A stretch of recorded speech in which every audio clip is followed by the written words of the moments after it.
Hello বন্ধুরা, তোমাদের সবাইকে আমার এই চ্যানেলে স্বাগত। এই ভিডিওটি তাদের জন্য সবচেয়ে বেশি গুরুত্বপূর্ণ যারা একদমই নতুন অ্যাসপিরেন্টস অথবা যারা এবার পিএসসি ফুড সাব ইন্সপেক্টর পরীক্ষা সিরিয়াসলি দিতে চলেছ। আমরা সবাই জানি যে কোনো প্রতিযোগিতামূলক পরীক্ষার সাফল্যের মূল চাবিকাঠি হলো সেই পরীক্ষার সিলেবাস এবং তার বিগত বছরের প্রশ্নাবলী। তাই আজকে আমরা দেখে নিই ফুড সাব ইন্সপেক্টর 2019 সালে পরীক্ষায় আসা শুধুমাত্র গাণিতিক সমস্যাগুলির মুখে মুখেই সমাধান, একেবারে ইউনিক পদ্ধতিতে সমাধান। তো চলো শুরু করা যাক।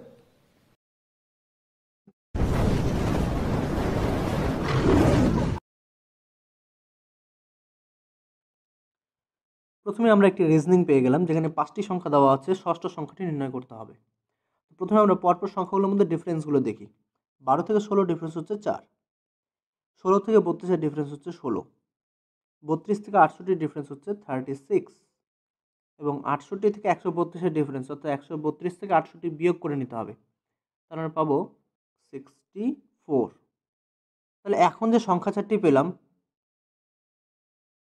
সবগুলোই কিন্তু পূর্ণবর্গ সংখ্যা, অর্থাৎ প্রথমটা হচ্ছে 2 এর স্কোয়ার, পরেরটা পাচ্ছি 4 এর স্কোয়ার, তারপরটা পাচ্ছি 6 এর স্কোয়ার এবং লাস্ট সংখ্যাটা পাচ্ছি 8 এর স্কোয়ার।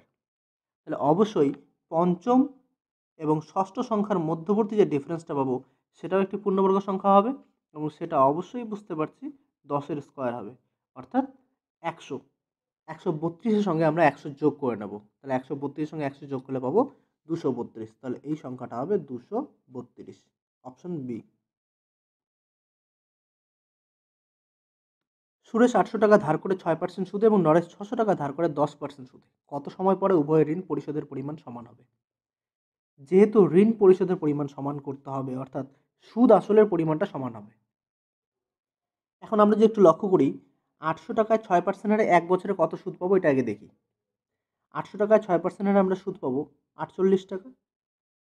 ঠিক একইভাবে 600 টাকায় 10% হারে আমরা সুদ পাবো 60 টাকা, 1 বছরে। কিন্তু 1 বছরে নরেশকে সুরেশের থেকে 12 টাকা করে বেশি সুদ দিতে হয়, কিন্তু সুরেশ 800 টাকা ধার নিয়েছিল, অর্থাৎ নরেশের থেকে 200 টাকা বেশি। তাহলে যে দুজনের সুদ আসলের পরিমাণটা সমান করতে হলে এদের দুজনের আসল টাকার ডিফারেন্সটা মেটাতে হবে। তাহলে আমাদের চেক করতে হবে নরেশ প্রতি বছরে 12 টাকা করে অতিরিক্ত দিলে অতিরিক্ত 200 টাকা দিতে কতদিন সময় লাগবে। তাহলে এখন অঙ্কটা খুবই সহজ হয়ে গেল। 12 টাকা প্রতি বছরে অতিরিক্ত দেয় 1 বছরে, তাহলে 200 টাকা অতিরিক্ত দিবে কত বছরে?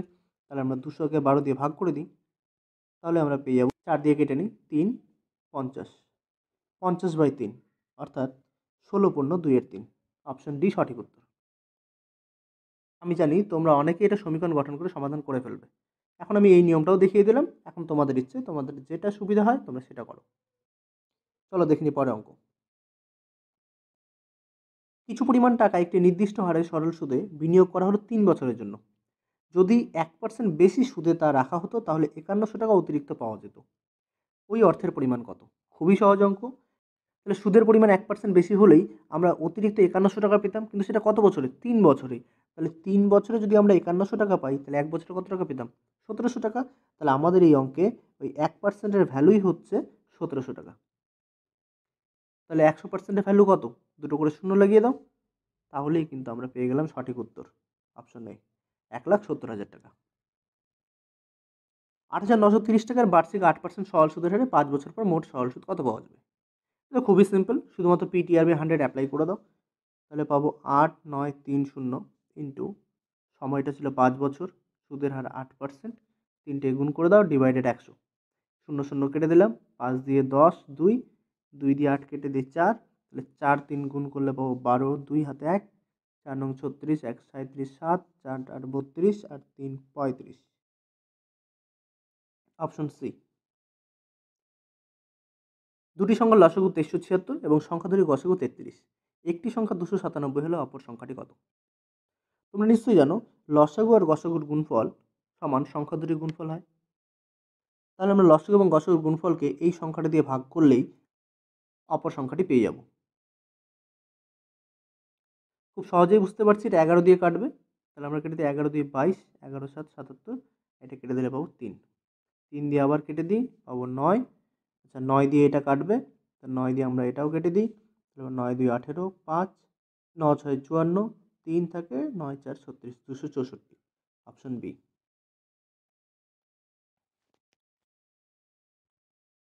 তিনজন লোক কোনো একটি কাজ 18 দিনে করে, 6 জন বালক ওই একই কাজ 18 দিনে করে।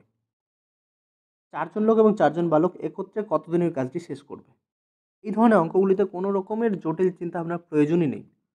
দেখো, 3 জন লোক কোনো একটি কাজ 18 দিনে করে, আবার 6 জন বালক ওই কাজ 18 দিনে করে। তাহলে আমরা বলতে পারি যে 3 জন লোক আর 6 জন বালক সমান। তাহলে এখান থেকে বলতে পারি একজন লোক দুটো বালকের সমান কাজ করবে। এখন আমাদের নির্ণয় করতে হবে 4 জন লোক ও 4 জন বালক মিলে কতদিনে কাজটা শেষ করবে। তাহলে আমরা এখনই দেখলাম যে দুটো বালক একটা লোকের সমান কাজ করে। তাহলে 4 জন বালক যেটা বলা ছিল সেটা নিশ্চয়ই 2 জন লোককে সমান করতে পারি। তাহলে 4 জন বালক যদি 2 জন লোক হয়, আবার 4 জন লোক ছিলই, তাহলে আমরা 4 জন লোক আর 4 জন বালকের পরিবর্তে বলতেই পারি 6 জন লোক। তাহলে আমরা এখনই দেখলাম 3 জন লোক কাজটা করে কত দিনে? 18 দিনে। তাহলে 6 জন লোক কাজটা কতদিনে করবে? লোক সংখ্যা 3 জনের পরিবর্তে 6 জন করে দিলাম। তাহলে দিন সংখ্যাটা অর্ধেক হয়ে যাবে। 3 জন লোক যদি 18 দিনে কাজ করে, তাহলে 6 জন লোক নিশ্চয়ই 9 দিনে কাজটা শেষ করে ফেলবে। তাহলে অপশন ডি সঠিক উত্তর। দেখো, আমাদের কোনো রকম ফর্মুলা প্রয়োগেরও প্রয়োজন পড়ছে না, বেশি সময়ও লাগছে না, শুধুমাত্র বেসিক কনসেপ্টটুকু ইউজ করছি। এ কোনো একটি কাজ 4 দিনে করতে পারে এবং বি সেই কাজটি শেষ করতে পারে 12 দিনে। দুজনে মিলে একত্রে কাজটি করলে কত দিনে তা শেষ হবে?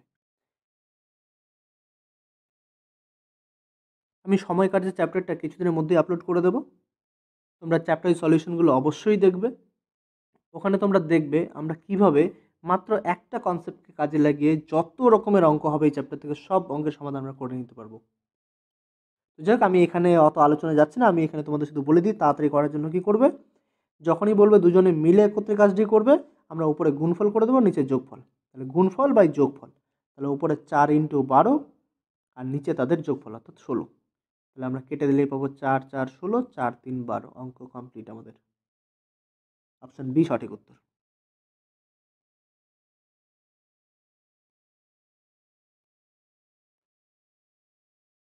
7 বছর পূর্বে এ ও বি বয়সের অনুপাত ছিল 3:4। 9 বছর পরে তাদের বয়সের অনুপাত হবে 7:8। বি এর বর্তমান বয়স কত? তাহলে 7 বছর পূর্বে বয়সের অনুপাত ছিল 3:4, আর 9 বছর পরে বয়সের অনুপাত হবে 7:8। তাহলে এই যে বয়সের ডিফারেন্স সেটা কত বছরের? 16 বছরের। এখানে বলে রাখি, আমরা অনুপাতগুলোর মধ্যে ডিফারেন্সগুলো দেখি। 3 থেকে 7-এর ডিফারেন্স কত? 4। 4 থেকে 8-এর ডিফারেন্স কত? 4। এটা সমান করাই আছে। যদি সমান করা না থাকতো আমাদের এটা সমান করে নিতে হতো। তাহলে এই 4-এর ভ্যালুই আমরা বলতে পারি আমাদের অঙ্কের 16 বছর, যেহেতু এটা হচ্ছে 7 বছর আগের এবং এটা হচ্ছে 9 বছর পরের। তাহলে আমরা বলতে পারি 4-এর ভ্যালুই হচ্ছে 16 এবং বি এর বয়সের অনুপাতটাও ছিল 4। তাহলে এই 4-এর ভ্যালুই যদি 16 পাই, তাহলে বি এর বয়স কিন্তু 16 বছর। কিন্তু এটা তো 7 বছর আগে বলা ছিল অনুপাতটা। তাহলে আমাদের এই 4-এর ভ্যালু যদি 16 হয়, তাহলে আরও 7 বছর পরে পাবো বর্তমান বয়স। তাহলে 7 যোগ করে দাও, 23 বছর হচ্ছে বি এর বর্তমান বয়স। পিতার বয়স পুত্রের বয়সের 9 গুণ এবং মাতার বয়স পুত্রের বয়সের 8 গুণ। পিতা ও মাতার বয়সের যোগফল 51 বছর। পুত্রের বয়স কত? আমরা যদি ধরে নিই পুত্রের বয়সটা 1 বছর, তাহলে যেহেতু পিতার বয়স পুত্রের বয়সের 9 গুণ, তাহলে ওর বাবার বয়স নিশ্চয়ই 9 বছর। তাহলে ওর মায়ের বয়স হবে পুত্রের বয়সে যেহেতু 8 গুণ, তাহলে 8 বছর। এখন দ্বিতীয় লাইনে বলা আছে পিতা ও মাতার বয়সের যোগফল 51 বছর। তো আমরা পিতা মাতা যদি বয়সের যোগফল নির্ণয় করি, তাহলে আমরা পাচ্ছি 17। 9 + 8, তাহলে আমাদের অঙ্কের 17টাই হচ্ছে অরিজিনালি 51 বছর। তাহলে 1-এর ভ্যালু কত? নিশ্চয়ই 17 × 3 = 51। 1-এর ভ্যালু 3 এবং এই একটাই কি ছিল? এই একটাই তো ছিল পুত্রের বয়স। এ বি এর তুলনায় 20% কম কাজ করে। যদি এ কোনো কাজ 7.5 ঘন্টায় শেষ করে, তাহলে বি ওই কাজটি কত ঘন্টায় শেষ করবে? তাহলে আমরা যদি তাদের কাজের দক্ষতার অনুপাতটা নির্ণয় করি, ই যদি 100 পরিমাণ কাজ করে, তাহলে এ নিশ্চয়ই 80 পরিমাণ কাজ করবে। তাহলে তাদের অনুপাতটাকে যদি আমি একটু ছোট করে নিই, তাহলে আমরা পাবো এটা 4:5। অর্থাৎ বি যতক্ষণে 5 ইউনিট কাজ করবে, এ ততক্ষণে মাত্র 4 ইউনিট কাজ করবে। এবং সাধারণ চিন্তাভাবনা থেকে আমরা এটুকু সহজেই বুঝতে পারি, যার কাজ করার দক্ষতা যত বেশি সে সময় তত কম নেবে। তাহলে আমরা যদি কাজের অনুপাত থেকে যদি সময়ের অনুপাত নির্ণয় করতে চাই, তাহলে আমরা শুধু কি করব, অনুপাতটাকে উল্টে দেব, অর্থাৎ তখন অনুপাতটা হবে 5:4। তাহলে আমরা বলতে পারবো এ যে কাজটি 5 ঘন্টায় শেষ করবে, বি ওই কাজটা 4 ঘন্টায় শেষ করবে। কিন্তু আমাদের অঙ্কে বলা ছিল এ একটি কাজ 7.5 ঘন্টায় শেষ করে। তাহলে এই 5 এর ভ্যালুটাই হচ্ছে 7.5। আমাদের নির্ণয় করতে হবে 4 এর ভ্যালু কত। 5 এর ভ্যালু যদি 7.5 হয়, তাহলে 10 এর ভ্যালু কত পাবো? নিশ্চয়ই 15, দ্বিগুণ করে দিলাম। এবার আমরা দুদিকে 10 দিয়ে ভাগ করে দিই, তাহলে 1 এর ভ্যালু আমরা পেয়ে যাব 1.5। তাহলে এখন আমরা বি যেহেতু 4 পরিমাণ কাজ করেছিল আমরা একটু আগেই দেখেছি, তাহলে 4 এর পরিমাণ যে বের করতে চাই, তাহলে 4 × 1.5 করলে পাবো আমরা 6 ঘন্টা। তাহলে অপশন বি সঠিক উত্তর। তোমরা এই অঙ্কগুলোকে বারবার রিপিট করে করে দেখো, তারপর তোমরা অবশ্যই মক টেস্টগুলোতে অংশগ্রহণ করো। তাহলেই তোমাদের এই চিন্তা ভাবনা করার স্পিড ক্রমাগত বাড়বে। একজন মুদি 2.04 টাকা প্রতি কেজি দরের গম এবং 2.88 টাকা প্রতি কেজি দরের গম কোন অনুপাতে মিশ্রণ করলে মিশ্রিত গমের প্রতি কেজি দর 2.52 টাকা হবে? প্রথমে ছিল 2.04 টাকা, আর একটা হচ্ছে 2.88 টাকা। এই দুই ধরনের গম মিশ্রণ করে 2.52 টাকা করে বিক্রি করব। এখন আমরা দেখতে পাচ্ছি প্রতিটা সংখ্যার মধ্যে 2 ঘর আগে দশমিক আছে, আমরা সেগুলোকে নেগলেক্ট করতে পারি। এখন আমরা এই সংখ্যা ধরে বিয়োগ করে এখানে বসাই, আর এই সংখ্যা ধরে বিয়োগ করে এইদিকে বসাই। তাহলে 252 থেকে 204 বিয়োগ করলে পাবো 48, আর 288 থেকে 252 বিয়োগ করলে পাবো আমরা এখানে পাবো 6, আর এটা পাবো 3। তাহলে এই সংখ্যা দুটো অনুপাত নির্ণয় করলেই আমরা সঠিক উত্তর পেয়ে যাব। তাহলে 36:48কে 12 দিয়ে ভাগ করলে আমরা পাবো 3:4। তাহলে অপশন ডি সঠিক উত্তর। 300 টাকা পি কিউ আর এর মধ্যে এমনভাবে ভাগ করে দেওয়া হলো যাতে কিউ পি অপেক্ষা 30 টাকা বেশি পায়। আচ্ছা, কিউ পি এর থেকে 30 টাকা বেশি পেয়েছে, মাথায় রাখবে কিউ পি এর থেকে 30 টাকা বেশি পেল, এবং আর কিউ অপেক্ষা 60 টাকা বেশি পায়। আর আবার কিউ এর থেকেও 60 টাকা বেশি পাচ্ছে। আর যদি কিউ এর থেকেও টাকা বেশি পায়, তাহলে তাদের অংশের অনুপাত কত হবে? তাহলে আমরা পরিষ্কার বুঝতে পারছি সব থেকে বেশি টাকা কে পেলো, আর সব থেকে কম টাকা কে পেলো, পি। তাহলে কোন অনুপাতটা হতে পারে? অপশনগুলো দেখো, তোমাদের কোনো রকম সমাধান করতে হবে না, তোমরা এই ভুলগুলোই করো। তোমরা অঙ্ক দেখা মাত্রই ট্র্যাডিশনাল নিয়মে অঙ্ক করা শুরু করে দাও। এখানে শুধু কনসেপ্টটুকু কাজে লাগাও যে পি সবচেয়ে কম টাকা পাবে এবং আর সবচেয়ে বেশি টাকা পাবে, তাহলে যে অনুপাতটা পাবে সেটা নিশ্চয়ই ছোট থেকে বড় আকারে সাজানো থাকবে। তাহলে একমাত্র অপশন এ সঠিক উত্তর।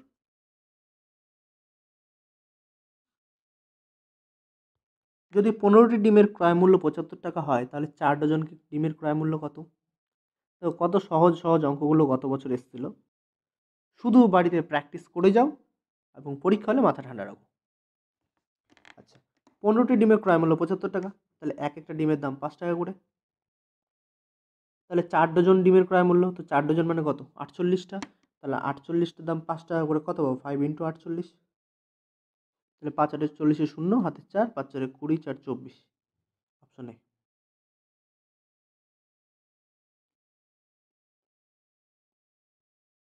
পি কিউ আর একটি ব্যবসা শুরু করে। কিউ যে পরিমাণ বিনিয়োগ করে, পি তার 3 গুণ বিনিয়োগ করে, এবং আর যা বিনিয়োগ করে কিউ তার 2/3 অংশ বিনিয়োগ করে। পি কিউ আর এর মূলধনের অনুপাত কত? ধরলাম কিউ 1 টাকা বিনিয়োগ করে, তাহলে পি নিশ্চয়ই 3 টাকা বিনিয়োগ করবে, এবং আর যা বিনিয়োগ করে কিউ তার 2/3 অংশ বিনিয়োগ করবে। তাহলে আমরা উল্টোভাবে এরকমও বলতে পারি যে কিউ যা বিনিয়োগ করবে আর তার 3/2 অংশ বিনিয়োগ করবে, অর্থাৎ এটা উল্টে যাবে, 3/2। তাহলে এখন যদি আমরা এদের অনুপাত নির্ণয় করতে চাই, তো আমরা দেখতে পাচ্ছি এটা একটা ভগ্নাংশ পেয়ে যাচ্ছি। তাহলে সব সংখ্যাগুলোকে 2 দিয়ে গুণ করে দিই। তাহলে প্রথমটা পাবো 6, পরেরটা পাবো 2, আর এটা 2 দিয়ে গুণ করলে 2 গুলো কেটে যাবে, পড়ে থাকবে 3। এখন আমাদের কি নির্ণয় করতে হবে? ও, অলরেডি আমাদের সমাধান হয়েই গেছে, 623, অপশন সি। আচ্ছা, কারো যদি এটাতে সমস্যা হয়, মানে আমি জানি অনেকের ভগ্নাংশগুলো পছন্দ হয় না, তাহলে তোমরা ভগ্নাংশের ঝামেলাটাই আগে মিটিয়ে নাও। এইভাবে আর যা বিনিয়োগ করে কিউ তার 2/3 অংশ বিনিয়োগ করে, আমরা আর ধরে নিচ্ছি 30 টাকা বিনিয়োগ করবে, তাহলে তার 3 ভাগের 2 ভাগ, অর্থাৎ 3 ভাগের 2 ভাগ করলে পাবো 20 টাকা, এটা তাহলে কিউ বিনিয়োগ করবে। আবার বলা ছিল কিউ যে পরিমাণ বিনিয়োগ করবে অর্থাৎ 20 টাকা বিনিয়োগ করেছে, পি তার 3 গুণ বিনিয়োগ করবে। তাহলে পি নিশ্চয়ই 20 3 60 টাকা বিনিয়োগ করবে। তাহলে এদের অনুপাত বলো। এবার বুঝি অনেকের কাছে আরেকটু সহজ হয়ে গেল।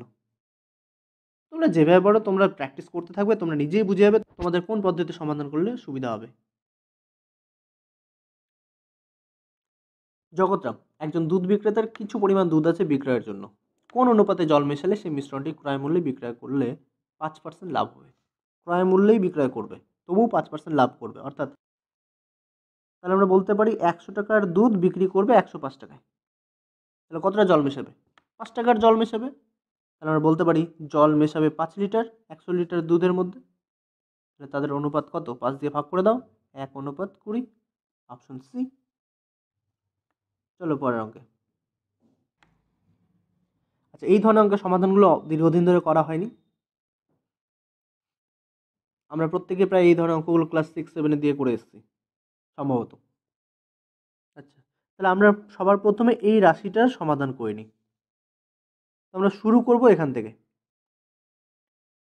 2 + 1/3 অর্থাৎ 3 লসাগু করলে 3 × 2 = 6 + 1 7/3 হবে। তাহলে আমরা 2 + 1/3 পরিবর্তে 7/3 লিখে নিই। এখন এটা 1 এর তলায় ছিল, তাহলে আমরা এই বাই চিহ্নটাকে তুলে দিলে এটা উল্টে যাবে। তাহলে আমরা লিখতে পারি এটাকে 3/7। আবার এই রাশিটা লসাগু করে নাও, তাহলে পাবো 7 থেকে 7 + 3 অর্থাৎ 10/7। তারপর আবার 1/, ছিল তো উল্টে যাবে, তাহলে পেয়ে যাবো 7/10 সমান 2। এখন এই 7/10টাকে যদি আমরা ডান দিকে নিয়ে যাই তাহলে এতে চিহ্নটা চেঞ্জ হয়ে যাবে। তাহলে পেয়ে যাবো x সমান 2 - 7/10। তাহলে 10 লসাগু, 10 × 2 = 20, 20 থেকে 7 বিয়োগ করে দিই, তাহলে পেয়ে যাবো 13/10। Option B.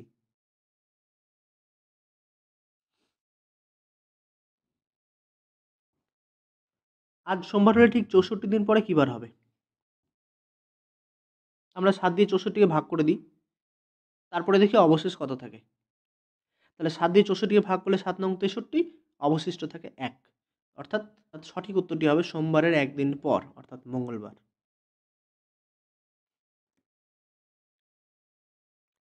জগৎরাম, একজন দুধ বিক্রেতার কিছু পরিমাণ দুধ আছে বিক্রয়ের জন্য। কোন অনুপাতে জল মেশালে সেই মিশ্রণটি ক্রয় মূল্যে বিক্রয় করলে 5% লাভ হবে? ক্রয় মূল্যেই বিক্রয় করবে, তবুও 5% লাভ করবে। অর্থাৎ তাহলে আমরা বলতে পারি 100 টাকার দুধ বিক্রি করবে 105 টাকায়। তাহলে কতটা জল মেশাবে? 5 টাকার জল মেশাবে। তাহলে আমরা বলতে পারি জল মেশাবে 5 লিটার 100 লিটার দুধের মধ্যে। তাহলে তাদের অনুপাত কত? 5 দিয়ে ভাগ করে দাও, 1:20। Option C. চলো পরের অঙ্কে। আচ্ছা, এই ধরনের অঙ্কের সমাধানগুলো দীর্ঘদিন ধরে করা হয়নি। আমরা প্রত্যেকে প্রায় এই ধরনের অঙ্কগুলো ক্লাস 6-7 দিয়ে করে এসেছি সম্ভবত।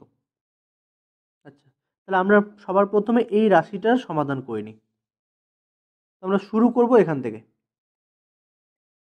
2 + 1/3 অর্থাৎ 3 লসাগু করলে 3 × 2 = 6 + 1 7/3 হবে। তাহলে আমরা 2 + 1/3 পরিবর্তে 7/3 লিখে নিই। এখন এটা 1 এর তলায় ছিল, তাহলে আমরা এই বাই চিহ্নটাকে তুলে দিলে এটা উল্টে যাবে। তাহলে আমরা লিখতে পারি এটাকে 3/7। আবার এই রাশিটা লসাগু করে নাও, তাহলে পাবো 7 থেকে 7 + 3 অর্থাৎ 10/7। তারপর আবার 1/, ছিল তো উল্টে যাবে, তাহলে পেয়ে যাবো 7/10 সমান 2। এখন এই 7/10টাকে যদি আমরা ডান দিকে নিয়ে যাই তাহলে এতে চিহ্নটা চেঞ্জ হয়ে যাবে। তাহলে পেয়ে যাবো x সমান 2 - 7/10। তাহলে 10 লসাগু, 10 × 2 = 20, 20 থেকে 7 বিয়োগ করে দিই, তাহলে পেয়ে যাবো 13/10। Option B.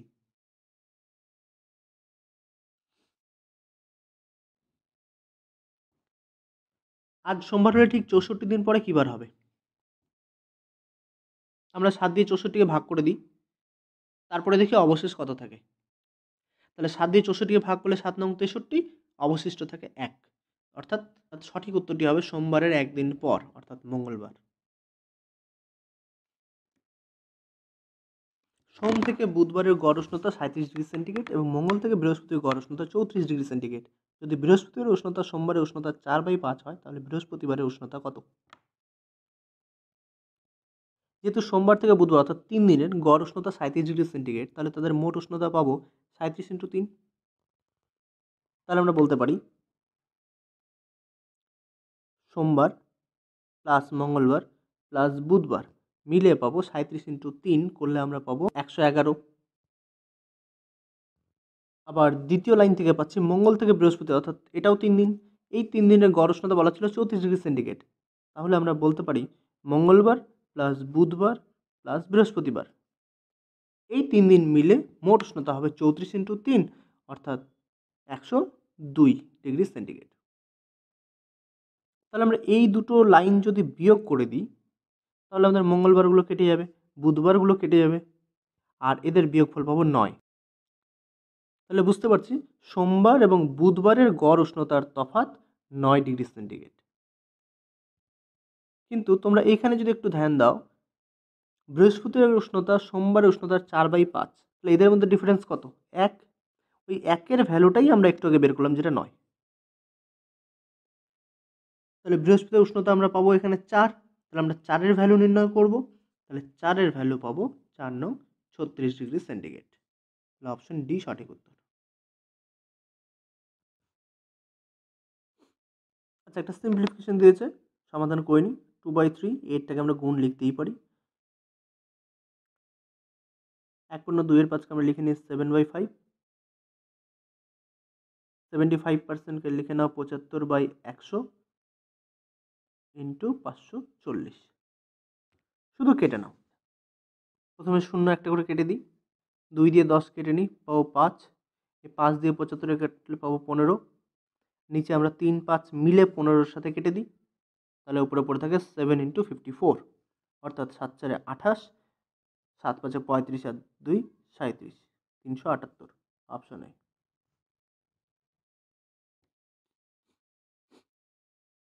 এখন আমাদের এই 4টে ভগ্নাংশের মধ্যে সবচেয়ে বড় ভগ্নাংশটি নির্ণয় করতে হবে। আমরা অনেক সময় এই ক্ষেত্রে লসাগু দিয়ে গুণ করে দিই, কিন্তু এখানে যদি একটু লক্ষ্য করো লসাগুটা একটু বেশি বড় হবে, কারণ প্রতিটা সংখ্যাই প্রায় পরস্পরের মৌলিক সংখ্যা। তাহলে আমরা কি করতে পারি? আমরা ডিরেক্ট 7/9 যেমন আছে আমরা এটাকে ভাগ করে দিই। আমাদের পুরো ভাগ করার কোনো দরকার নেই। আমরা খুব বেশি হলে 1 থেকে 2 দশমিক স্থান পর্যন্ত মান নির্ণয় করব। তাহলে যদি আমরা পয়েন্ট নিয়ে 0 নিয়ে নিই তাহলে পাবো 9 7 63, তারপর আবার 7 থাকে, আবার 7 চলতে থাকে, তাহলে আমরা পাচ্ছি 0.77। একইভাবে তাহলে সবচেয়ে বড় কোনটা? অপশন বি হচ্ছে সবচেয়ে বড়। তাহলে কখনো তোমরা লসাগু দিয়ে করবে যদি সেটা লসাগুটা ছোট আসে, নইলে এরকম তোমরা ভাগ করে নেবে। নইলে আরও পদ্ধতি আছে, কিন্তু ওটা আমি যখন চ্যাপ্টার সলিউশনগুলো করব সুবিদাস স্যারের বইটা থেকে, তখন আমি ওখানে ডিটেলসে আলোচনা করব। একটি ট্রেন একটি শাখা অতিক্রম করে 9 সেকেন্ড সময় নেয়। যদি ট্রেনটির গতি 48 কিমি/ঘন্টায় হয় তাহলে ট্রেনটির দৈর্ঘ্য কত? তাহলে 9 সেকেন্ডে যতটা দূরত্ব যাবে সেটাই হচ্ছে ট্রেনটার দৈর্ঘ্য। আমরা সবার প্রথমে এই ধরনের অঙ্কগুলোতে 48 কিমি/ঘন্টাকে মিটার/সেকেন্ডে করে নেব। তার জন্য আমরা সব সময় 48 × 5/18 গুণ করব। এটা তোমরা মনে রেখে দিও। 5/18 কোত্থেকে এলো? 5/18 আর কিছুই না, ওই যে 1000 মিটারে 1 কিলোমিটার হয় আর 3600 সেকেন্ডে 1 ঘন্টায় হয়। এটাই কাটাকাটি করলে 5/8 পড়ে থাকে। আমরা শুধু ক্যালকুলেশনটা একটু তাড়াতাড়ি করার জন্য সরাসরি 5/18 দিয়ে গুণ করব। এটা মনে রেখে দেব। 6 দিয়ে কেটে দিই 3, 6 8 48, অর্থাৎ 40/3। এটা হচ্ছে 1 সেকেন্ডে এত মিটার দূরত্ব যায় ট্রেনটা। তাহলে আমাদের নির্ণয় করতে হবে কি 9 সেকেন্ডে কতটা দূরত্ব? তো 9 গুণ করে দাও। 3 দিয়ে 9 কেটে দিলাম 3, 40 3 120 মিটার। Option B. একজন সাঁতারু স্থির জলে গতি যদি 9 কিমি/ঘন্টায় হয় তাহলে সাঁতারু স্রোতের অনুকূলে গতি নির্ণয় করো যখন নদীর বহমান গতি 6 কিমি/ঘন্টা। অনুকূলে গতি আমরা কোনটাকে বলি? যখন স্রোত সেই সাঁতারুকে ঠেলে নিয়ে যাবে, অর্থাৎ স্রোতের বেগ স্থির জলের বেগের সঙ্গে যোগ হয়ে যাবে। তাহলে 9 + 6 করলে পাবো 15 কিমি। এটাই হচ্ছে অনুকূলে বেগ। যদি প্রতিকূলে নির্ণয় করতে বলতো আমরা বিয়োগ করতাম, সেক্ষেত্রে উত্তর হতো 3। একটি 400 মিটার দীর্ঘ ট্রেন 36 সেকেন্ড সময় নেয় ট্রেনের বিপরীত মুখে হাঁটা এক ব্যক্তিকে অতিক্রম করতে, যার হাঁটার গতি 20 কিমি/ঘন্টা। তাহলে ট্রেনটির গতি কত? আচ্ছা, লোকটি যেহেতু ট্রেনের বিপরীত দিক থেকে হেঁটে আসছে আমরা এটাকে এখন নেগলেক্ট করি। আমরা জানি যদি কোনো ট্রেন কোনো ব্যক্তিকে অতিক্রম করতে যতটা সময় নেয় তত সময় ট্রেনটি যতটা দূরত্ব অতিক্রম করবে সেটাই হচ্ছে ট্রেনের দৈর্ঘ্য। যেহেতু ট্রেনটির দৈর্ঘ্য 400 মিটার, তাহলে নিশ্চয়ই আমরা বলতে পারি 36 সেকেন্ডে ট্রেনটি যায় 400 মিটার। তাহলে 36 সেকেন্ডে যদি 400 মিটার যায়, তাহলে 3600 সেকেন্ডে দুটো করে শূন্য লাগিয়ে দাও, তাহলে নিশ্চয়ই 40,000 মিটার পথ যাবে, অর্থাৎ 40 কিলোমিটার পথ যাবে। তাহলে বলতে পারি ট্রেনটার গতিবেগ কত? 40 কিলোমিটার পার আওয়ার। এখন ওই লোকটিও যেহেতু ট্রেনের বিপরীত দিক থেকে ট্রেনটির দিকে হেঁটে আসছিল, তাহলে নিশ্চয়ই এই 40 কিলোমিটারের মধ্যে ট্রেনটির বেগের সঙ্গে লোকটির গতিবেগ যোগ করা আছে। সেই লোকটির হাঁটার গতি কত? 20 কিলোমিটার ঘন্টায়। তাহলে নিশ্চয়ই ট্রেনটির গতিবেগও 20 কিলোমিটার, কারণ 20 এখান থেকে বাদ দিয়ে দেবো, ট্রেনের গতিবেগও এখানে অপশন এ 20 কিলোমিটার।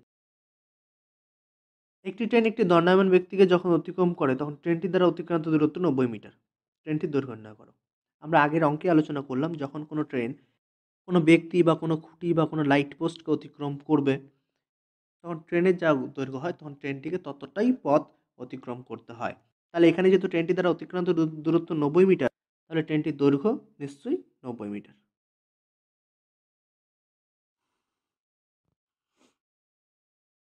এক্স 1 কিমি পথ অতিক্রম করে 8 মিনিট 40 সেকেন্ড সময় নেয় এবং ওয়াই ওই একই দূরত্ব অতিক্রম করে 10 মিনিটে। এক্স ওয়াইকে কত দূরত্বে পরাজিত করলো? আমরা এটাকে টোটাল পথ ধরে নিলাম। এখন এই বিন্দু থেকে যাত্রা শুরু করে মনে করো বি বিন্দুতে পৌঁছাতে হবে। এখন যাত্রা শুরুর 8 মিনিট 40 সেকেন্ড সময় পর এক্স নিশ্চয়ই বি বিন্দুতে অলরেডি পৌঁছে যাবে এবং তখন ওয়াই এক্স এর কিছুটা পিছনে পড়ে থাকবে, মনে করলাম এই পি বিন্দুতে। ওয়াই যেহেতু পুরো পথটা অতিক্রম করে 10 মিনিটে, তাহলে ওয়াইকে এখনও নিশ্চয়ই 1 মিনিট 20 সেকেন্ড সময় দৌড়াতে হবে। ওয়াইয়ের ক্ষেত্রে আমরা দেখলাম ওয়াই 10 মিনিটে 1 কিলোমিটার পথ অতিক্রম করে, অর্থাৎ 1000 মিটার। তাহলে 10 মিনিটে যদি 1000 মিটার যায়, তাহলে 1 মিনিটে নিশ্চয়ই 100 মিটার পথ অতিক্রম করবে। তো আমরা দেখলাম ওয়াইকে তো এখনও 1 মিনিট 20 সেকেন্ড পথ অতিক্রম করতে হবে। ওয়াই 1 মিনিটে যায় 100 মিটার, 20 সেকেন্ড যেহেতু 60 সেকেন্ডের 3 ভাগের 1 ভাগ, অর্থাৎ 1 মিনিটে 3 ভাগের 1 ভাগ, তাহলে নিশ্চয়ই 20 সেকেন্ডে ওয়াই 100 মিটারের 3 ভাগের 1 ভাগ পথ অতিক্রম করবে। তাহলে 1 মিটারে যায় 100 মিটার আর 20 সেকেন্ডে যাবে 100-র 3 ভাগের 1 ভাগ, অর্থাৎ 100কে 3 দিয়ে ভাগ করলে পাবো 33.1/3। তাহলে দুটোকে যোগ করে দাও, 133.1/3। ঘড়িতে 4:40-এর সময় ঘন্টা ও মিনিটের কাঁটা কত ডিগ্রি কোণ উৎপন্ন করবে? তোমরা ঘড়িতে কোণ নির্ণয়ের জন্য একটা শর্টকাট ট্রিক মনে রাখবে। 11m minus 60h/2, m for minute আর h ফর আওয়ার, অর্থাৎ ঘন্টা। তাহলে 11 into 40 minus 60 into 4 divided by 2। তাহলে 1140-এ পাবো কত? 440। ওখান থেকে 60 ইন্টু 4 240 বাদ দিয়ে দিলে পড়ে থাকে 200। 200কে 2 দিয়ে ভাগ করলে পাবো 100 ডিগ্রি, অপশন বি।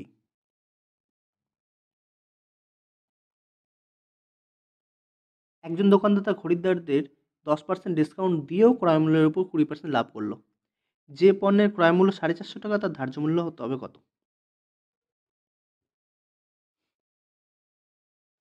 যেহেতু ক্রয় মূল্য 450 এবং 20% লাভ করেছে, তাহলে বিক্রয় মূল্যটা নিশ্চয়ই 450 ইন্টু 120/100। শূন্যগুলো কেটে দিই, তাহলে পাবো 12 5 60, শূন্য হাতে 6, 12 4 48 আর 6 হচ্ছে 54। তাহলে 540 টাকায় সেই দ্রব্যটি বিক্রি করা হয়েছে, কিন্তু ধার্য মূল্য অর্থাৎ এমআরপি যেটা প্রিন্ট করা থাকে সেটা নিশ্চয়ই আরও বেশি, কারণ এখানে 10% ডিসকাউন্ট দিয়ে এই টাকায় বিক্রি করেছে। তাহলে 10% ডিসকাউন্ট দিয়ে 540 টাকা বিক্রি করা মানে 100 টাকার জিনিসটা 90 টাকায় বিক্রি করেছে। তাহলে এই 90-এর ভ্যালুই হচ্ছে 540। তাহলে 1-এর ভ্যালু কত? 6।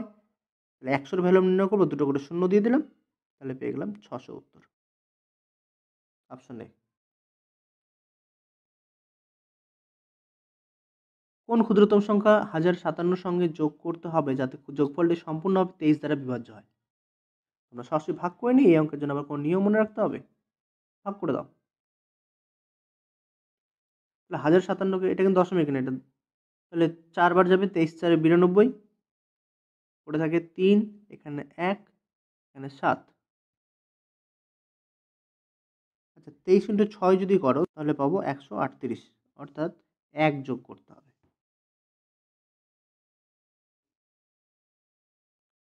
-11 এবং 11 এর মধ্যবর্তী কতগুলি সংখ্যা 2 বা 3 এর গুণিতক? আমরা প্রথমে 1 থেকে 11 এর মধ্যে দেখি 2 এর গুণিতক কতগুলো সংখ্যা আমরা পাচ্ছি। তো 2 এর গুণিতক পাবো আমরা 2, 4, 6, 8 এবং 10। এবার দেখি 3 এর গুণিতক কি পাচ্ছি? 3 পাবো, 6 পাবো, 9 পাবো। কিন্তু 6 তো আমরা আগের বারই কাউন্ট করে নিয়েছি, তাহলে আমরা এখান থেকে বাদ দিয়ে দিই একটা 6। তাহলে টোটাল পেয়ে গেলাম আমরা, টোটাল 7 টে সংখ্যা পেয়ে গেলাম। ঠিক একইভাবে আমরা যদি নেগেটিভ সংখ্যাগুলোতে দেখি, অর্থাৎ -11 থেকে -1 এর মধ্যে যদি দেখি, তখন আমরা আরও 7 টি সংখ্যা পাবো। তাহলে টোটাল আমরা 14 টা সংখ্যা কিন্তু পেয়ে গেলাম গুণিতক। কিন্তু তাদের মাঝে শূন্য আছে, যেটাকে আমরা এখনো কাউন্ট করিনি, এবং আমরা জানি শূন্য যেকোনো সংখ্যারই গুণিতক হবে। তাহলে আরও একটা সংখ্যা পেয়ে গেলাম। তাহলে টোটাল আমাদের উত্তর হচ্ছে 15।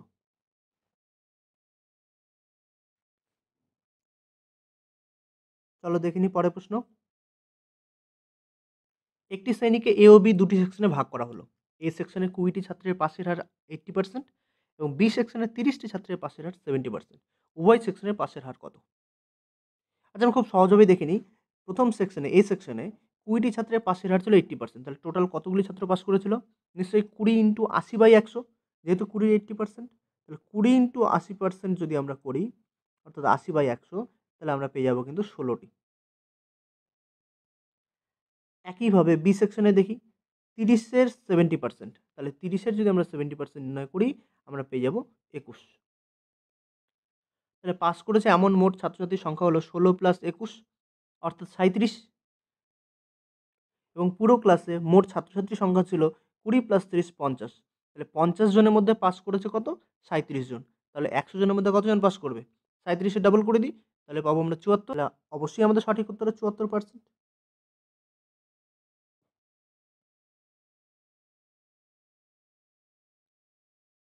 কোন ক্ষুদ্রতম সংখ্যাটিকে যখন 4, 6, 8 এবং 9 দ্বারা ভাগ করা হয়, প্রতিবার 0 অবশিষ্ট থাকে, এবং যখন 13 দ্বারা ভাগ করা হয়, প্রতি ক্ষেত্রে 7 অবশিষ্ট থাকে? এই ধরনের অঙ্কগুলিতে আমি গসগু বা লসগু কোনটারই প্রয়োগ করি না। সরাসরি যা শর্ত দেওয়া থাকে সেটাই স্যাটিসফাই করানোর চেষ্টা করি। যেহেতু পরিষ্কার বলা আছে 4, 6, 8, 9 দ্বারা ভাগ করলে 0 অবশিষ্ট থাকবে, অর্থাৎ 4, 6, 8, 9 দ্বারা সংখ্যাটা বিভাজ্য হবে। তাহলে আমরা খুব সহজেই অপশন ডি টাকে বাদ দিতে পারি, কারণ এটা 4 দিয়ে ভাগ যায় না। একইভাবে আমরা অপশন সি টাকেও বাদ দিতে পারি, কারণ এটা 8 দিয়ে ভাগ যায় না। অপশন বি যদি দেখি, 72 সংখ্যাটি 4 দ্বারা অবশ্যই বিভাজ্য, 6 দ্বারাও বিভাজ্য, 8 দ্বারাও বিভাজ্য, 9 দ্বারাও বিভাজ্য। এখন দেখি পরের শর্তটা মেনে চলে কিনা। পরের শর্তে বলা ছিল 13 দ্বারা ভাগ করলে 7 অবশিষ্ট থাকবে। তো 72 কে যদি আমরা 13 দিয়ে ভাগ করে দিই, তাহলে 13 5 65 হয়। 65 সঙ্গে 7 যোগ করলে 72, হ্যাঁ, 7 অবশিষ্ট থাকছে। তাহলে আমাদের এটাই সঠিক উত্তর। তাহলে আমাদের 144 চেক করার দরকার নেই। আচ্ছা, তোমরা মনে রাখবে, যেহেতু ক্ষুদ্রতম সংখ্যা বলা আছে, তাহলে তোমরা অবশ্যই কিন্তু ছোট সংখ্যাটি থেকে চেক করা শুরু করবে। এক্স, ওয়াই এবং জেড ৬,০০০ টাকায় একটি কাজ করার জন্য চুক্তিবদ্ধ হলো। এক্স এবং ওয়াই একত্রে কাজটি 3/4 অংশ করলো। বাকি কাজটি জেড একা শেষ করলো। জেড এর মজুরির টাকা কত হবে? খুবই সহজ অঙ্ক। যেহেতু কাজটাকে 4 ভাগ করা আছে, আমরা টাকাটাকেও 4 ভাগ করে নিই। তাহলে ৬,০০০ টাকা 4 ভাগ করলে একেকটা ভাগ ১৫০০ টাকা করে পড়ে। এখন যেহেতু এক্স, ওয়াই মিলে 3/4 অংশ করেছে, অর্থাৎ কাজটির 4 ভাগের 3 ভাগ কাজ এক্স, ওয়াই মিলে করেছে। তাহলে পড়ে রইল ১ ভাগ কাজ। তাহলে জেড করেছে ১ ভাগ কাজ। তাহলে ১ ভাগের টাকা কত? ১৫০০ টাকা। তাহলে অপশন সি সঠিক উত্তর।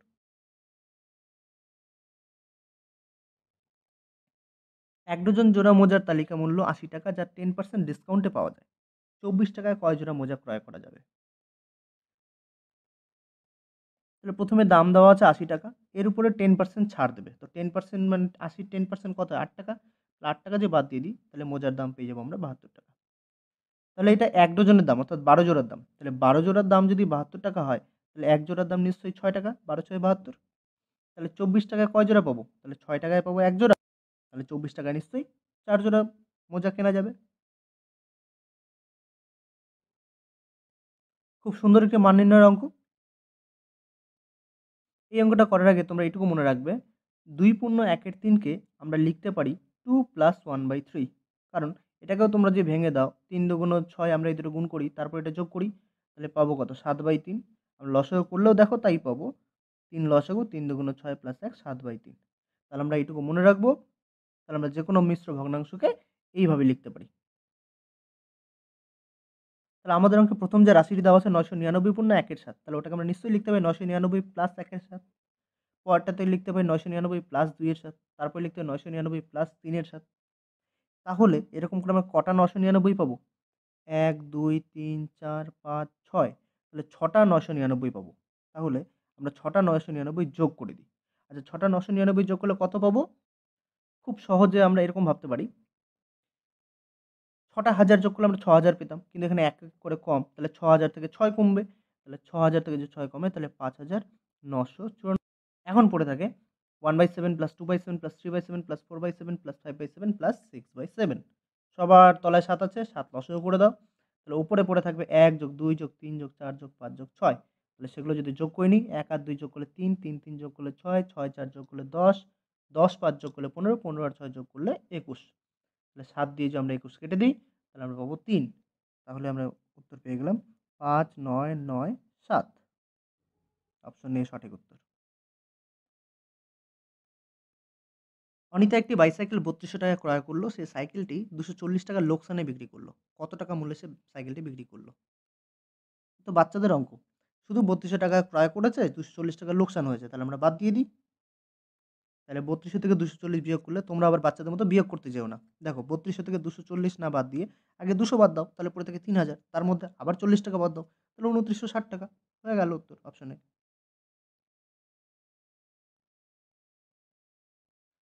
গোপাল একটি সেলফোন ক্রয় করে সেটি রামকে ১০% লাভে বিক্রি করল। তারপর রাম সেই ফোনটি ১০% লোকসানে গোপালকে বিক্রি করতে চাইল। যদি গোপাল এই শর্তে রাজি হয় তাহলে গোপালের লাভ না লোকসান কি হবে এবং হলে কত হবে? খুবই ইম্পোর্টেন্ট অঙ্ক। যখনই দেখবে পার্সেন্টেজ গুলো একই থাকবে। আমরা এরকম অঙ্ক আগেও আলোচনা করেছি। বলেছিলাম কারো বেতন ১০% বাড়িয়ে দেওয়া হলো, তারপর আবার ১০% কমানো হলো। তাহলে তার বেতনের কিরকম পরিবর্তন হবে? সেক্ষেত্রে তোমরা একটা ট্রিক মনে রাখবে। শুধু যেই সংখ্যা দুটো থাকবে সেই দুটোর গুণফল নিচে ১০০ দিয়ে ভাগ। তাহলে শূন্যগুলো কেটে দিলে পড়ে থাকে ১ এবং সবসময় এটা উত্তর ক্ষতিতে আসবে। তাহলে ১% ক্ষতি। অপশন বি সঠিক উত্তর। এটা তো গেল ট্রিক। এটা তোমরা অবশ্যই মনে রাখবে। আমরা এই অঙ্কের বেসিক কনসেপ্টটুকুও একটু বুঝে নিই। তাহলে ১ম এ গোপাল রামকে 10% লাভে মোবাইলটি বিক্রি করবে। তো যদি ধরে নিই গোপাল মোবাইলটা কিনেছিল ৳১০০ য়, তাহলে রামের কাছে নিশ্চয়ই ৳১১০ য় বিক্রি করবে। এখন রাম যদি আবার গোপালকে 10% ক্ষতিতে বিক্রি করতে চায়, তাহলে কত টাকায় বিক্রি করবে বলো? তোমরা কখনোই কিন্তু ভাববে না যে এটা একই হবে। কারণ আগেরবারে 10% টা হয়েছিল ১০০ র উপরে। আর এবারে 10% হবে ১১০ এর উপরে। তাহলে বেসটা চেঞ্জ হয়ে গেল। কারণ এবার ৳১১০ 10% পাবো আমরা ৳১১। তাহলে ৳১১০ থেকে ৳১১ যদি বাদ দিই, তাহলে পড়ে থাকে ৳৯৯। তাহলে ৳১ কিন্তু লস হলো। ৩/৪ এর, ৫/৬ এর, ৭/১০ এর, ১৬৬৪। শুধু কেটে নাও। চলো শুধু কাটাকাটি করে নিই। ৩ দিয়ে ৬ কাটলাম, ২। এই ৪, ২ মিলে ৮, ৮ দিয়ে একবারে ১৬ ৬৪ কেটে দিই। তাহলে ৮, ২, ১৬, ০, ৮, ৮, ৬৪। ৫ দিয়ে ১০ কেটে দিই ২। ২ দিয়ে ২০৮ কেটে দিই ১০৪। তাহলে ৭ আর ১০৪ গুণ করলে পাবো ৭২৮। Option D. ৩টি সংখ্যার গসাগুতে সংখ্যাগুলির অনুপাত যদি 1:2:3 হয় সংখ্যাগুলি নির্ণয় করো। যখনই কোনো অঙ্কে গসাগু দেওয়া থাকবে এবং সংখ্যার অনুপাত দেওয়া থাকবে তোমরা সরাসরি গসাগুর সাথে সংখ্যাগুলির অনুপাতকে গুণ করে দেবে। তাহলে উত্তর পেয়ে যাবো। তাহলে ২৩ এর সঙ্গে ১ গুণ করলে ২৩, ২৩ ইন্টু ২ ৪৬, ২৩ ইন্টু ৩ ৬৯। Option B.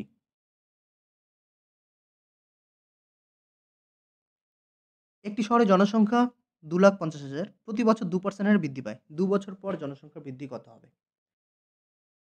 তাহলে ১ম এ জনসংখ্যা ছিল ২৫, ৪টে শূন্য। তার সঙ্গে ২% যেহেতু বেড়েছে, তাহলে ১০০ জন বেড়ে হবে ১০২। তাহলে আমরা এই ক্ষেত্রে বলেছিলাম ১০২/১০০ গুণ করে নেব। যেহেতু ২ বছর তাহলে আরেকবার গুণ করছি। আমি অলরেডি এই অধ্যায়ের সমস্ত অঙ্কগুলি বিস্তারিতভাবে আলোচনা করেছি। তোমরা অবশ্যই প্লেলিস্টে গিয়ে দেখে নাও। এখন এই শূন্যগুলো যদি কেটে নিই, তাহলে পড়ে থাকে ২৫ ইন্টু ১০২ ইন্টু ১০২। এখন এই ৩ টে সংখ্যা গুণ করলে আমরা সঠিক উত্তর পেয়ে যাবো। তাহলে এই অঙ্কে শুধু এই গুণটা করতেই যা সময় লাগে। কিন্তু আমরা এই অঙ্কে গুণ করব না। আমরা এখানে ডিজিট সাম এপ্লাই করব। কিভাবে? এখানে ২৫ এর ডিজিটগুলো যোগ করলে আমরা কত পাবো? ৭। পরে 102 ডিজিটগুলো যোগ করলে কত পাবো? 1 + 0 + 2 3। ঠিক একইভাবে পরের 102 ডিজিটগুলো গুণ করলে পাবো 3। এবার আমরা এটা যদি গুণ করে নিই তাহলে পাবো ৭ ৩ ২১, ২১ × ৩ ৬৩। ৬৩ ডিজিট সাম করলে কত পাবো? ৬ আর ৩ যোগ করলে পাবো ৯। আচ্ছা মনে রাখবে ৯ মানেই ০। ৯ এবং ০ এক্ষেত্রে একই ব্যাপার। তাহলে আমরা এবার অপশনগুলির মধ্যে ডিজিট সাম করব। করার পরে দেখব যদি আমরা ৯ অথবা ০ যেটাতে পাবো সেটাই আমাদের সঠিক উত্তর। তাহলে ২৫০০ যদি ডিজিট সাম করি তাহলে পাবো ২ + ৫ + ০ + ০ তাহলে পাবো ৭। তাহলে এটা হতে পারে না। যদি দ্বিতীয়টা দেখি তাহলে ডিজিট সাম করলে যোগ করলে পাবো শুধু একই আছে এখানে। তারপর অপশন সি যদি দেখি তাহলে ৫, ২ ৭ আর ২ ৯, এখানে ৯ পাচ্ছি। আর অপশন ডি তে পাচ্ছি ১ + ১ ২। তাহলে এটা হতে পারে না। তাহলে অপশন সি সঠিক উত্তর। তাহলে দেখো আমরা গুণ করার সময়টুকু বাঁচিয়ে নিলাম। রাকেশ এবং মোহনের গড় বয়স ১৫, মোহন এবং রমেশের গড় বয়স ১২। রাকেশ এবং রমেশের বয়সের গড় যদি ১৩ হয় তাহলে মোহনের বয়স কত? তাহলে এখানে দুজন করে গড় বয়স দেওয়া আছে। প্রথমে রাকেশ এবং মোহনের গড় বয়স দেওয়া ছিল ১৫, তাহলে তাদের বয়সের সমষ্টি পাবো নিশ্চয়ই ৩০। পরে মোহন এবং রমেশের গড় বয়স ১২, তাহলে তাদের বয়সের সমষ্টি ২৪। এবং লাস্ট রাকেশ এবং রমেশের গড় বয়স যদি ১৩ হয় তাহলে তাদের বয়সের সমষ্টি পাবো আমরা ২৬। এবার সবটা যদি যোগ করে নিই তাহলে আমরা পেয়ে যাচ্ছি ০৮ অর্থাৎ ৮০। তাহলে এই ৮০ বছরের মধ্যে ৩ জনেরই মোট বয়স করা আছে কিন্তু দুবার করে। তাহলে ৩ জনের মোট বয়স কত হবে? ৪০ বছর। কারণ এখানে তো দুবার করে ধরা ছিল প্রতিটাতেই। তাহলে ৪০ পেয়ে গেলাম ৩ জনের মোট বয়স। এখন আমাদের নির্ণয় করতে হবে মোহনের মোট বয়স। তাহলে আমরা মোহন বাদে বাকি ২ জনের মোট বয়সটা বাদ দিয়ে দিই। তাহলে মোহন বাদে বাকি ২ জন বলতে রাকেশ এবং রমেশের গড় বয়স বলা ছিল কত? ১৩। তাহলে এদের ২ জনের মোট বয়স কত? ২৬। তাহলে ২৬ টা বাদ দিয়ে দিই ৪০ থেকে। তাহলে পড়ে থাকে ১৪ বছর। এটাই হচ্ছে মোহনের মোট বয়স। Option C.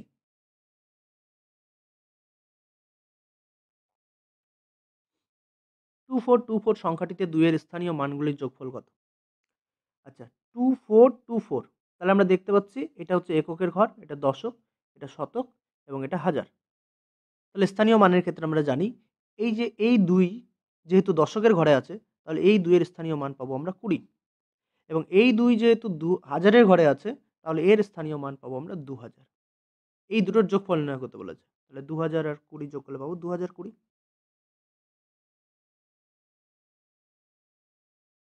কোনো একটি নির্দিষ্ট প্রথম সংখ্যার অর্ধেক দ্বিতীয় সংখ্যার ৬৫% এর সমান। প্রথম ও দ্বিতীয় সংখ্যার অনুপাত কত? খুব সুন্দর অঙ্ক। প্রথম সংখ্যার অর্ধেক মানে আমরা বলতে পারি 50%। তাহলে আমরা যদি প্রথম সংখ্যাটা x ভেবে নিই তাহলে x এর 50% সমান দ্বিতীয় সংখ্যা y এর কত পার্সেন্ট? 65% এর সমান। পার্সেন্টগুলো ভুলে যাও। y টাকে যদি আমরা এই পাশে নিয়ে আসি তাহলে 50 টা ওই পাশে চলে যাবে। তাহলে আমরা উত্তর পেয়ে যাব 65:50। তাহলে 65:50 কে যদি ৫ দিয়ে ভাগ করে দিই তাহলে পাবো ১৩ আর পাবো এটা ১০। তাহলে অপশন ডি সঠিক উত্তর।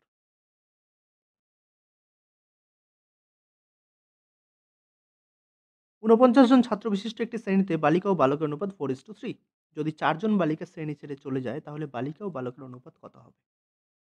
যেহেতু বালিকা ও বালকের অনুপাত 4:3 তাহলে তাদের অনুপাতের সমষ্টি কত? ৭। তাহলে এই ৭ এর ভ্যালুই কত? এই ৪৯। তাহলে নিশ্চয়ই ৭ গুণ করা আছে। তাহলে বালিকা আছে মোট ৪ ভাগ অর্থাৎ ৪ × ৭ ২৮ টি আর বালক আছে ৩ × ৭ ২১ টি। এই দুটো যোগ করে কিন্তু আমরা আবার ৪৯ই পাবো। এখন ৪ জন বালিকা চলে গেলে বালিকার সংখ্যা পাবো ২৪। তাহলে আমাদের অনুপাত নির্ণয় করতে হবে ২৪:২১। তাহলে ৩ দিয়ে ভাগ করে দাও। তাহলে পেয়ে যাবো আমরা ৮ আর একটা পাবো ৭। তাহলে অপশন বি সঠিক উত্তর। একজন সেনাপ্রধান ৩৬,৫৬২ সেনাদের নিয়ে একটি বর্গরূপ গঠন করতে চান। গঠন করার পর তিনি দেখলেন কিছু সেনা অব্যবহৃত থেকে গেল। অব্যবহৃত সেনার সংখ্যা কত? তাহলে খুব সহজেই বুঝতে পারছি যেহেতু বড় আকারে ওদের সাজানো হবে তাহলে আমাদের এটা বর্গমূল নির্ণয় করতে হবে। তাহলে এই যে সংখ্যাটা পাচ্ছ এই সংখ্যাটা বর্গমূল নির্ণয় করে যেটা অবশিষ্ট পড়ে থাকবে সেটাই আমাদের উত্তর। তাহলে তোমরা এটা বর্গমূল নির্ণয় করে ফেলবে, করে দেখবে অবশিষ্ট এখানে ৮১ পড়ে থাকবে। তাহলে এখানে অপশন সি সঠিক উত্তর। কিন্তু আমি হলে পরীক্ষা হলে কখনোই এটা বর্গমূল করতাম না। আমি এক্ষেত্রে ডিজিটাল রুট নিয়মের প্রয়োগ করতাম। কিন্তু সেটা অনেক বড় একটা বিষয়, সেটা আলোচনা করলে এখানে অনেক সময় লেগে যাবে। আমি সেটার উপরে একটা আলাদা একটা ভিডিও বানিয়ে দেবো কিছুদিনের মধ্যে। যদি ৩.১৩ মিটার পার সেকেন্ড গতি রূপান্তরিত করা হয় কিলোমিটার পার আওয়ারে তাহলে তা হবে। আমরা মনে রাখবো যদি কিলোমিটার পার ঘন্টাকে মিটার পার সেকেন্ডে প্রকাশ করি তাহলে ৫/১৮ গুণ করবো।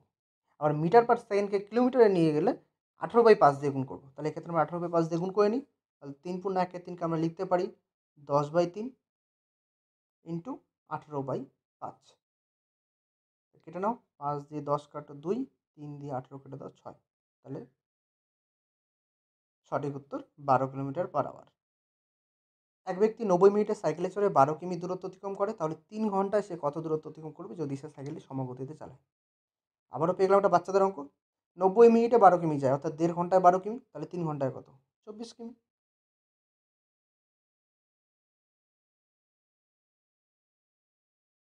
একটি ট্যাঙ্ক এক্স নল দ্বারা 2 ঘন্টায় ভর্তি হয় এবং ওয়াই নল দ্বারা 6 ঘন্টায় ভর্তি হয়। সকাল 10টায় এক্স নলটি খোলা হলো, তাহলে ট্যাঙ্কটি ভর্তি হবে কোন সময়ে যদি ওয়াই নলটি সকাল 11টায় খোলা হয়? আচ্ছা, এক্ষেত্রে আমরা ট্যাঙ্কের একটা আয়তন কল্পনা করে নেব।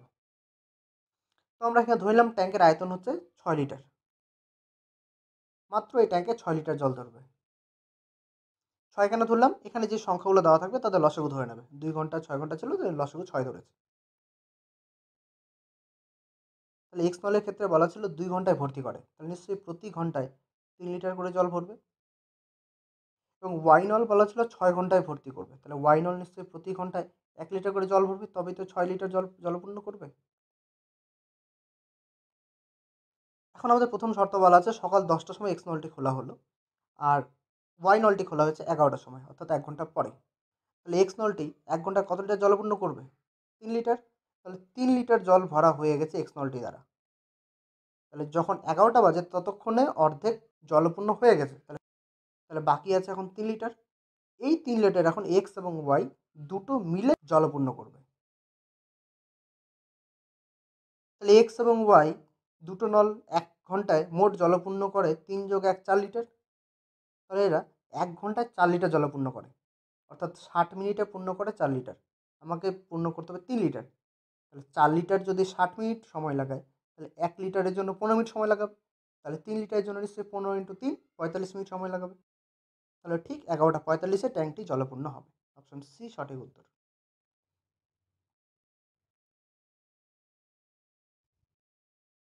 পৌঁছে গেছি আমরা শেষ অঙ্কে।